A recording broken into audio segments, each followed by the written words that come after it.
பத்திரிகை நண்பர்கள் எல்லோருக்கும் என்னுடைய பணிவான வணக்கம். இன்றைக்கி உலக சுற்றுப்புற சூழல் தினம். அதனுடைய நேரடி அர்த்தம் நம்மளை சுற்றி இருக்கிற அட்மாஸ்பியரை நமக்கு ஆரோக்கியம் கொடுக்குற அளவுக்கு நம்ம வச்சுக்கணும், பராமரிக்கணும். அதுக்கு நம்மளுடைய சுற்றுப்புற சூழல் எப்படி இருக்கணும் அப்படின்னா, நமக்கு சுத்தமான காற்று கிடைக்கணும், சுத்தமான தண்ணீர் கிடைக்கணும். எதை ஆதாரப்பட்டிருக்குன்னா நம்மளுடைய சுகத்தை ஆதாரப்பட்டிருக்குது, அதான் சுகாதாரம். அப்படி பார்க்கும்போது இன்றைக்கி நம்ம எதுக்கு முக்கியத்துவம் கொடுக்குறோம் அப்படின்னா, மரங்களை வளர்த்தெடுப்பது. மரக்கன்றுகளை நட்டு சில ஆண்டுகள் கழித்து அது விருட்சமாக வரும் வெளியில். இந்த பணியை இப்போ என்னை பொறுத்த வரைக்கும் டாக்டர் கலாமோடு இணைந்து நானும் விவேக் அவர்களும் கிட்டத்தட்ட பல லட்சம் மரக்கன்றுகள் நட்டிருக்கோம். எனக்கு தெரிஞ்ச விவேக் நண்பர் 35 லட்சம் மரத்துக்கு மேலே நட்டவர். அவங்க நண்பர்கள் பண்ணுறாங்க. நானும் 20 லட்சத்துக்கு மேலே மரக்கன்றுகள் நட்டிருக்கோம். அதில் எனக்கு தெரிஞ்ச ஒரு 7.5 லட்சம் மரங்கள் வளர்ந்துருக்க வாய்ப்பு இருக்குது. ஸோ இன்றைக்கி பொறுத்த வரைக்கும் இந்த G2 இந்த மிகப்பெரிய இந்த வளாகத்தில் பல அமைப்புகள் ஒன்றா இணைஞ்சு, நல்லறம் அமைப்பு, அறக்கட்டளை, அப்புறம் சிற்பி ஃபவுண்டேஷன் எல்லாம் ஒன்றா சேர்ந்து பெரியவங்கள்லாம் பல மரக்கன்றுகளை, ஆயிரக்கணக்கான மரக்கன்று, லட்சக்கணக்கான மரக்கன்றுகளை இந்த 700 ஏக்கரில் நட்டு அதை மரமாக்கணுங்கிற ஒரு பெரிய திட்டம் இன்றைக்கி ஆரம்பிச்சிருக்காங்க.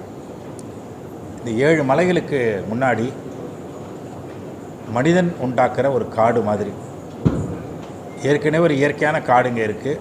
இது மனிதர்கள் வாழ்கின்ற பகுதியில் சுற்றி ஒரு ஆர்டிஃபிஷியல் ஃபாரஸ்ட்னு கூட சொல்லலாம். நாமளே உருவாக்குகின்ற ஒரு சின்ன குட்டி காடு அப்படிங்கிற அடிப்படையில் இன்றைக்கி இதை ஆரம்பிச்சிருக்காங்க. ரொம்ப பெருமையாக இருக்குது இந்த நிகழ்ச்சியில். நிறைய நிகழ்ச்சிக்கு நான் கலந்துக்கிட்டால் கூட மாணவர்களை அழைச்சிட்டு அவங்களுக்கு ஒரு விழிப்புணர்வை கொடுத்து, டாக்டர் கலாமோட 7வது கட்டளையான இந்த மரக்கன்று நடுவதற்காக ஒரு கட்டளை, ஒரு ஓத்து இருக்குது. அதெல்லாம் இன்றைக்கி மாணவர்களை எடுக்க வச்சு இந்த நிகழ்ச்சியை என்னை சிறப்பு விருந்தினராக கலந்துக்க வச்சதுக்கு நான் ரொம்ப பெருமை அடைகிறேன். தொடர்ந்து அவர்கள் பேசுவார்கள். இந்த உலக சுகாதார சுற்றுப்புற சூழல் தினத்தை பற்றி அவர்களும் பேசுவாங்க. உலக சுற்றுச்சூழல் தினம், என்விரான்மெண்டல் டே. நம்ம இதையை இன்னும் டெவலப் பண்ணி நம்ம எப்போவும் நம்மளுடைய அடுத்த பல தலைமுறைக்கு இதை காத்து கொண்டு போகணும். அதுக்காக தான் நாங்கள் எங்கள் நல்லறம் அறக்கட்டளை சார்பாக பல வருடங்களாக 10 லட்சம் மரம் இது வரைக்கும் நட்டிருக்கோம்.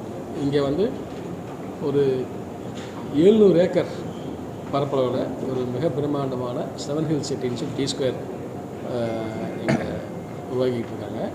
இதில் பார்த்திங்கன்னா இங்கே குடியிருக்கிற மக்கள் அனைவரும் ஒரு க்ரீன் என்விரான்மெண்ட்டில் இருக்கணும்.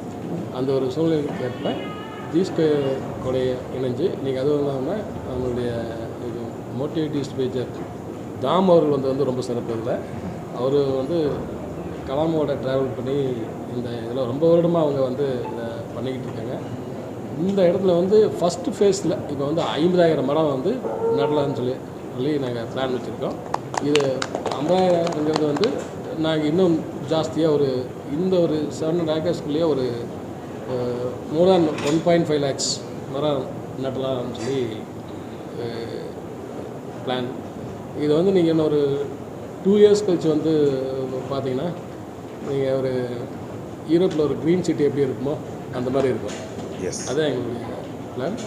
இதுக்கு அனைவரும் ஒத்துழைப்பு கொடுத்து இந்த மரம் இன்றைக்கி நட்டுட்டு போனால் மட்டும் பத்தாது, இது தொடர்ச்சியை வளர்த்தி இது பெரிய மரமாக நம்ம தாமு சொன்னது மாதிரியே ஒரு க்ரீன் ஃபாரஸ்ட் அந்த மாதிரி இது உருவாக்கும். நன்றி.